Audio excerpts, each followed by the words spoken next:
Lumbamba. Je suis médecin depuis les 15 ans. Je suis médecin coordonnateur au programme national de santé de la reproduction au niveau de la division provinciale de la santé, Kasaï Central. C'est là où je travaille. Alors il m'a été demandé d'échanger avec vous sur le cancer de sang. Ampleur en Afrique, nous n'avons pas de statistiques concrètes, mais nous savons qu'au moins 30%, le cancer des seins représente 30% des cancers qui surviennent chez la femme. Donc, si 10 femmes sont mortes de cancer, 3 sont mortes de cancer de sang. Donc, enlevez dans vos mémoires vos histoires de Kansonda et de mystiques. J'insiste puisque c'est là où nous perdons beaucoup de femmes, ici au Kasaï Central. Tout est mystifié. Quand on n'a pas de véracité scientifique, on laisse la place au diable pour dire, en tout cas, Kansonda, Ukuba, machin, machin. Non. Est-ce qu'on se comprend? Nous allons voir avec vous qu'il y a des phénomènes qui agissent, qui font en sorte que ça ne soit plus seulement la femme, mais la jeune fille aussi soit exposée. Alors le cancer des seins n'a pas de choix et rang social. Du plus riche au plus pauvre, tout le monde est susceptible de faire le cancer de sang. Les causes majeures de ces cancers sont inconnues. Ce n'est pas une maladie microbienne pour dire qu'il y a des microbes qu'on va trouver dans votre sang qui feront en sorte que vous soyez susceptible de faire la maladie. Non. Donc vérifiez avec vos familles et nous.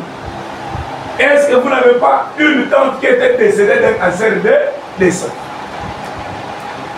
Vérifiez dans vos familles. Est-ce que vous n'avez pas une tante qui avait présenté à un certain moment des choses qu'on disait Kansonda, mais pour lesquelles on n'avait jamais posé le diagnostic? Deuxième élément, l'âge supérieur à 40 ans. Ça, c'est ce que l'OMS dit. Mais dans la vie courante, nous nous rendons compte que des jeunes filles commencent à développer des maladies cancéreuses des seins. Après mon intervention, je vais vous donner les photos que moi-même j'ai réalisées sur vos sœurs. J'avais déjà coupé le visage pour vous montrer les types de masques que moi j'ai personnellement diagnostiqués ici à Tana. La moins âgée, c'est une fille de 22 ans. 22 ans. Qui est venu me voir, petit docteur, je me rends compte que mon sein, je crois, son sein gauche était plus gros que le sein droit. Et il dit, je sens que ce sein-là a tendance à tomber plus que le sein droit. Je regarde, je découvre une masse. Avec des circulations collatérales, puisqu'elle était de teint clair. En tout cas, j'ai dit à sa maman, amenez-la à Kinshasa. Je préfère vous envoyer auprès de tel qui peuvent déjà commencer à donner la chimiothérapie. Elle arrive à Kim, le professeur me rappelle, dit, papi, merci. C'est effectivement un cancer de sang. 23 ans. Bien que la littérature parle de 40 ans, mais retenez qu'actuellement, nous sommes dans ce qu'on appelle la transition épidémiologique des maladies. C'est-à-dire, nous sommes dans les maladies émergentes et réémergentes. C'est-à-dire quoi? Dans les temps jadis, en Afrique, on mourait de maladies infectieuses. Mais aujourd'hui, on meurt moins de maladies infectieuses, on commence à mourir de maladies métaboliques. Vous avez des jeunes filles de 25 ans qui font l'hypertension. Vous avez des jeunes filles de 20 ans, 22 ans qui font le diabète. Alors que dans les temps, le diabète et l'hypertension, c'était des maladies qu'on pouvait faire aux alentours de 70 ans. Pourquoi? Parce que vous avez changé votre régime alimentaire. Les gars, vous êtes là. Oui. C'est vous qui préparez, non? Oui. Ah, on va parler un peu de votre cuisine. Aujourd'hui, vous avez modifié beaucoup de choses. L'obésité. On a beaucoup de filles obèses aujourd'hui. Le sédentarisme. Beaucoup de filles de Kananga ne font pas de sport. Comment est-ce que je vais palper le sein? Supposons que notre ami ici, c'est une fille. Il enlève tous ses habits, il est devant le miroir. Il va prendre sa main ici, il la met derrière. Il reste allongé comme ça. Il prend sa main droite. Il va dans le cardan supérieur extérieur. Ok? Il commence à faire ces mouvements ici. Vous voyez le mouvement ici? C'est le mouvement qu'il va faire. Donc il fait ce mouvement-là avec sa propre main, avec le doigt. Il est dans la douche seul. Donc elle est dans la douche comme c'est une femme. Ok? Il fait ça. À la recherche d'une masse anormale. Docteur Papi, quand est-ce que nous devons palper nos seins? Il est recommandé de faire l'autopalpation de sang 2 à 5 jours juste après les règles. Pourquoi? Parce qu'après les règles, le taux d'estrogène est bas et le taux de progestérone est en train d'augmenter et le taux d'estrogène est en train de baisser. C'est pendant ce temps-là que les seins sont tout tension mammaire. Toutes les femmes ici, toutes les jeunes filles ici ont des signes annonciateurs des règles, vrai ou faux? Oui. Avant que les règles ne viennent, elle va sentir soit les bouts de seins qui deviennent sensibles, ou les seins qui commencent à faire mal, ou soit le sein devient comme une masse, comme une boule. N'est-ce pas? Oh, c'est ça ou c'est pas ça? C'est ça. Moi aussi, ça me fait avoir des règles. Et comment est-ce que je connais ça? Mon frère, ne m'a pas passé comment vite. Lui n'a pas vu, il a un problème. Moi aussi, ça me fait comme ça. On se comprend? Donc, c'est mieux d'attendre que les règles se terminent. 3-4 jours, c'est-à-dire, dès que les règles se terminent, entre 3 à 5 jours, ce moment-là est bon pour vous d'examiner le sein. Quand il aura examiné le cadran supérieur externe, il passe au niveau du cadran supérieur interne. Il fait les mêmes mouvements. Et il descend dans le cadran inférieur interne, puis inférieur externe. Qui n'a pas compris que je reprends? Parce que regardez ce que vous faites. Quand vous l'avez là, tu n'as pas palpé, tu te caresses seulement les seins. Grâce d'Italala. Docteur Papi, merci beaucoup pour votre facilitation. Moi, ma question, elle est une main volée. J'ai une fois participé à une conférence, on parlait également des cancers des seins. Alors, j'aimerais savoir, est-ce que les cancers des seins atteignent aussi les garçons? S'il atteint aussi les garçons, donnez-moi donc les manifestations. Parce que nous savons que la composition de la glande mammaire chez les garçons et chez les filles, elle se diffère. Kakapina. Bon, je voulais un peu savoir, parce que je lis quelque part, on a dit concernant les facteurs favorisant les cancers. Il y a aussi, on a parlé du sucre. Ça m'a un peu dépassé. Comment les sucres peuvent être aussi un facteur favorisant les cancers? Je voulais savoir, dans les facteurs de risque, on a parlé aussi de l'âge supérieur à 40 ans.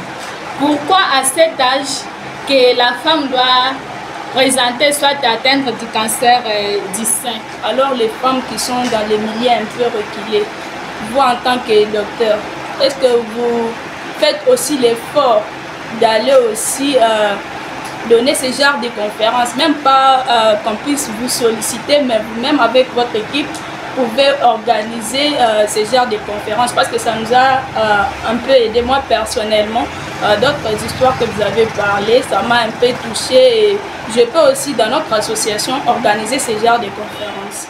Bon, moi j'aimerais un peu savoir, est-ce que seulement la présence des ganglions, où on doit parler des cancers, ou bien même s'il n'y a pas de ganglions, on ne va pas parler de cancer. Et aussi, j'aimerais encore savoir, on a dit le facteur favorisant le cancer, on a parlé de l'obésité. Actuellement, il y a les jeunes filles qui vont s'injecter les produits pour devenir grasses. Et j'aimerais savoir, est-ce qu'en utilisant ces produits-là, est-ce que ça peut provoquer aussi le cancer? Le cancer des seins chez les hommes? Oui, ma soeur, il y en a. À la différence avec la femme a une glande mammaire très développée par rapport à l'homme. Si tu m'as suivi dès le départ, j'ai dit que le cancer de sang, c'est une prolifération anormale, anarchique des cellules. Donc au niveau du sein de l'homme, si les cellules se multiplient de manière anarchique, l'homme peut déjà développer un cancer de sang. C'est vrai que les signes seront différents selon qu'il s'agisse du sang de l'homme ou du sang de la femme. Et l'homme et la femme, nous sommes susceptibles de faire les cancers. Mais c'est la manière dont les cellules se multiplient qui peuvent créer la différence. Je crois que j'ai répondu. Alors, j'ai entendu quelque part, on nous a dit que les cycles peuvent être les facteurs.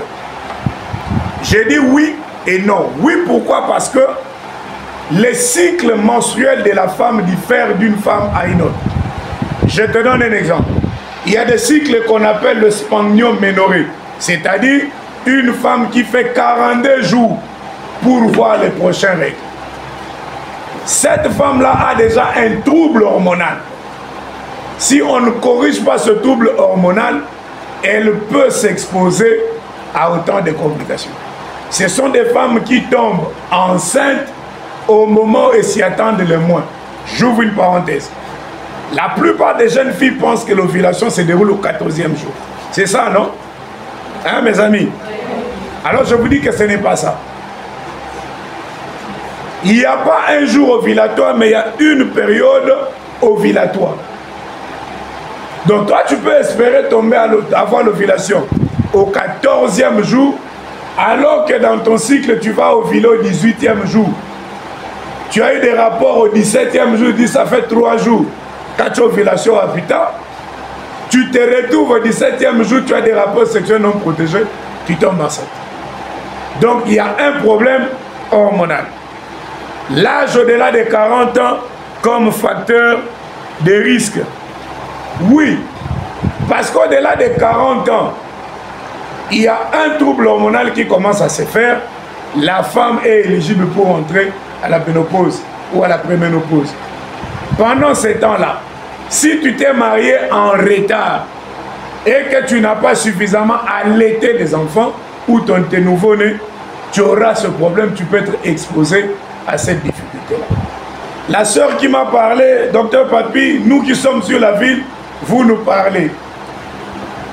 Grâce à on s'est écrit avec toi. Ah, j'ai échangé avec Marlène. Ma soeur, je viens de Tchibala. Tel que tu me vois là. C'est pour ça que tu vas avec ma barbe et mes cheveux. J'étais à Tchibala, je suis allé à Luisa. Je suis en pleine mission là à Luisa. J'ai arrêté pour venir pour la conférence. Après cette conférence, demain à 6 h, je rentre. Donc pendant que je suis sur le terrain là, je fais mon travail comme médecin coordonnateur du programme national de santé sexuelle et reproductive. Je parle du VBG, je parle de la maternité à moindre risque, je parle de la planification familiale. Donc je ne travaille pas seulement avec les prestataires, je travaille avec les relais communautaires, on leur donne ces informations. Je crois que c'est avec Amour Plus que je suis sur cette mission-là, en rapport avec le VBG. Donc, je ne suis pas seulement sur la ville. Les quelques rares moments où je suis sur la ville, dès que le temps me permet, je passe dans le niveau des radios où je sensibilise. Docteur Papi, est-ce que tout ganglion veut dire cancer? Non. Je préfère te dire ceci, que tout ganglion ne veut pas dire cancer, mais plutôt, quand le cancer s'installe, in situ, s'il n'est pas bien dépisté, s'il n'est pas dépisté très tôt, au stade avancé, il y aura la masse au niveau du sein avec installation des ganglions au niveau de l'aisselle. Tu as compris, maman? Donc, tu risques de développer un ganglion au niveau de l'aisselle, de suite d'une infection au niveau du doigt, j'ai commencé le cancer. Non. Il y a des ganglions qui sont liés au sein, plutôt au sang. Obésité et injection. Mes chères filles, Dieu n'a pas commis l'erreur de vous créer tel que vous êtes. On se comprend? Moi, j'étais en train de faire un ami, je dis, toutes les filles qui se font injecter des produits, ou des filles qui font des BBL, voilà. Si normalement un garçon tombe amoureux de toi et qu'il t'épouse, que vous arrivez au mariage et qu'il découvre que tu as fait les BBL, normalement ce garçon-là doit se prendre devant les cours des tribunaux pour faux et usage de faux. Je dis la vérité. Parce que moi j'ai suivi tes BBL, j'ai pensé que c'était naturel. Tu m'as désorienté. S'il y a des juristes ici, veuillez voir cette matière-là. Il y en a? Il y a des juristes dans la salle. Oui, chers juristes, vous avez de la matière. Faux et usage de faux. Tromperie de l'œil des garçons. Parce que quand vous mettez vos trucs de make-up là, le gars pense que tu es naturel. Mais quand la pluie commence, tu es la première à fuir. Parce que tu sais que ça va tomber et c'est un scandale. Docteur, je tiens d'abord à vous dire merci pour toutes ces informations, mais j'ai une question. Déjà, on a une conception là africaine. Une fois que la personne, une femme est atteinte du cancer du sein, déjà nous faisons allusion à la mort. Mais dans votre parler, j'ai eu un peu de courage parce que je me suis rendu compte que c'est une maladie qui peut être soignée. Alors docteur, j'aimerais un peu savoir s'il y a quelques possibilités psychologiques, aussi sociales, pour les femmes qui sont déjà touchées par cette maladie. Parce qu'il y en a d'autres qui pensent que quand elle est déjà atteinte du cancer, précisément du sein, la personne doit mourir. Mais ce qui n'est pas vrai. Alors s'il y a des possibilités psychologiques, soit sociales, pour les femmes, surtout en milieu ruraux. Je suis maître Julienne Kakesi, coordonnatrice de l'ONG Survivants de l'Histoire. Ma question a 3 volets. Le premier volet, je m'attelle d'abord à ce qui concerne l'obésité. J'aimerais que les docteurs puissent nous fixer l'obésité en soi, c'est à partir de quel poids, la personne est déjà considérée comme obèse. Le deuxième volet, je voudrais un peu que les docteurs puissent nous donner la différence parce que nous nous trouvons un peu dans l'ambigu des choses. Comment différencier les boules lorsque la jeune fille est en train de grandir? La première fois que les seins apparaissent sur sa poitrine, les seins là est un peu dur. Comment nous pouvons différencier cette façon de se manifester des seins et les boules de cancer là? Le troisième volet, c'est au niveau de l'allaitement. Il y a d'autres filles qui donnent naissance, je ne dis pas qu'avant ou après l'âge prévu par l'OMS pour donner naissance, mais nous voyons les filles là qui font même une semaine, les seins ne coulent pas. Est-ce qu'elles sont candidates au cancer du sein ou soit ce sont juste des, je peux dire quoi, des effets normaux du corps? Maintenant, nos grands-mères qui étaient autrefois mariées très tôt. Maintenant, comment elles ne sont pas parvenues à voir... Est-ce que tu as examiné ta grand-mère? Elle est morte avec 95. Elle est morte avec 95. Quel était l'état de son corps? C'est-à-dire que ta grand-mère ne t'a pas tout... Regardez le sang qui est démassé. Celui-ci et celui-là, ils ont la même chose? Non. Les modifications des textures, les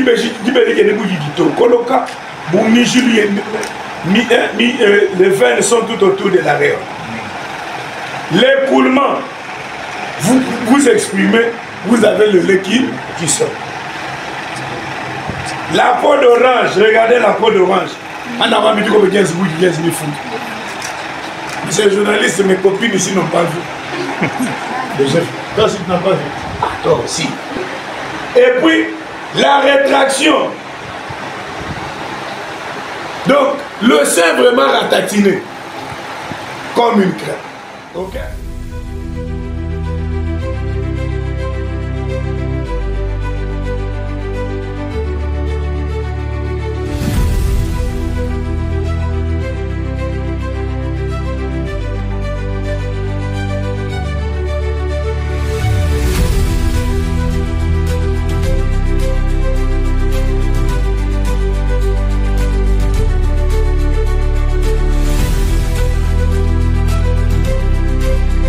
En fait des organisations, comme vient à peine de le dire, qui travaillent en consortium, dont Amour Plus ONG et Femmes Acacia. Je suis satisfaite du résultat. En ce jour où s'est tenue la conférence qui a réuni non seulement de jeunes filles de la communauté, mais aussi de garçons qui sont venus pour écouter cette matière qui semble être tabou pour certaines personnes, mais qui apporte une solution dans la communauté, qui est le cancer du sein. Nous avons mené, voulais-je dire, plusieurs sensibilisations et plusieurs activités depuis mi-octobre jusqu'à maintenant. Et donc, il y a des réponses, il y a des questions qui se sont soulevées, il y a des préoccupations où les jeunes filles n'avaient pas suffisamment d'informations sur les cancers du sein.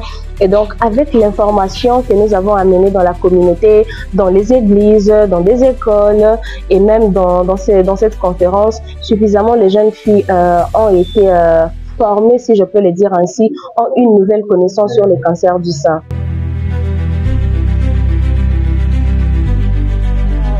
J'apprécie d'abord la participation active des filles qui ont pris part à cette conférence, parce que je peux dire qu'à 100%, c'est 99% des filles qui sont parvenues à poser des questions, parce que la matière était tellement pertinente. On a à énumérer d'abord les types, soit les mesures préventives que nous devons vraiment surveiller pour lutter contre cette maladie qui est tellement fréquente chez les femmes. Et aussi, quand on a donné les bilans de cette maladie, ça m'a tellement poussé à me donner corps et âme à la sensibilisation pour lutter contre les cancers du sein.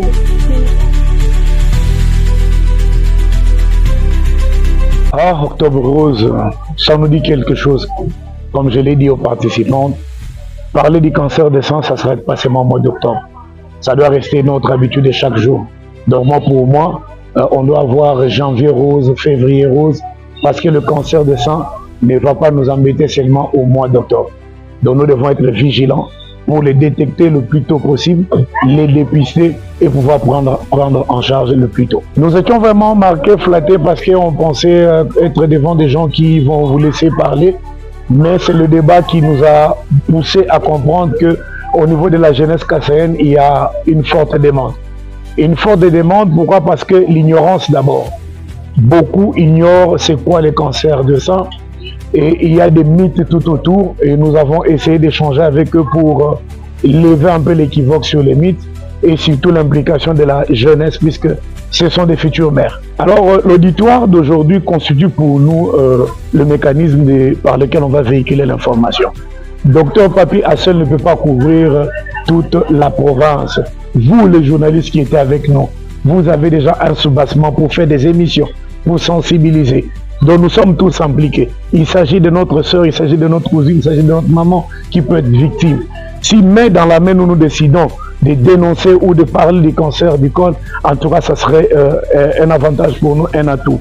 Mais aussi, nous devons faire des plaidoyers auprès des partenaires qui peuvent s'impliquer dans le dépistage. Si vous regardez les plateaux techniques de la médecine au Kassai central, nous avons moins de spécialistes. Et non seulement ça, nous n'avons pas d'oncologues, des spécialistes dans la prise en charge des cancers. Et c'est à peine qu'à l'UQA, on peut nous faire l'histopathologie. Mais après l'histopathologie, ça va demander la chimiothérapie. Donc nous avons encore beaucoup d'efforts à faire ici chez nous, dans notre système de santé. Mais je sais que si nous pouvons déjà prévenir, c'est ça la première prise en charge. La prévention par la sensibilisation, par la communication. Donner la bonne information au bon moment. Et nous pouvons déjà nous dire qu'on peut emporter sur le cancer du sein au Kassai central.